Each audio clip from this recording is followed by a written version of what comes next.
Wara li ħabbar li sar reshuffle fil-kabinet u li għas-sena 2012 ser ineħħi ż-żieda li talilu nnifsu lill-Ministri tiegħu, il-Prim Ministru Lorenz Gonzi ma' One News għalli mhux bissibu jirritorna lura iż-żieda li l-kabinet ħatul dawn l-aħħar 3 snin u nofs. Ti mhux kwistjoni li tirrifondi, deċiżjoni li qed nieħu hija qed noħodha minħabba x-xenarju li għandi qudiemi.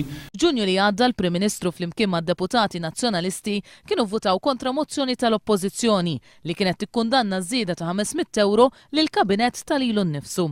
Minkejja dan, 6 xhur wara, il-Prim Ministru issa jgħid li ħas li huwa u l-Ministri kellhom ikunu huma l-ewwel biex fi kliemu f'dan il-mument jagħtu eżempju. L-eżempju din id-darba għandna bżonn nagħtuh aħna l-ewwel qabel kollox u ngħidu għal bżonnijiet tas-sena 2012 u dak li qegħdin nipproġettaw. Il-messaġġ tagħna ser ikun li aħna sa nneħħu il-deċiżjoni li kellna s'issa li nirċevu l-onorarja flimkien mal-paga tagħna bħala ministri biex inkunu l-ewwel nies li tajna eżempju ta' liema direzzjoni rridu mmorru fl-interess ta' pajjiżna. Sa xahar ilu, eżattament fit-3 ta' Diċembru, Lorenz Gonzi kien qal li mhux minnu li kienet ser issir reshuffle tal-kabinett.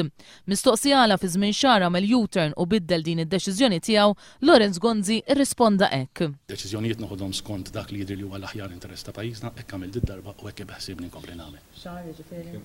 Iva, anki f'ġimgħa. Waqt il-konferenza tal-aħbarijiet li fiha tħabbar ir-reshuffle, il-ġurnalisti ma tħallewx jistaqsu domandi u ġew informati li setgħu jistaqsu lill-Prim Ministru massimu ta' 2 domandi kull wieħed f'intervista privata.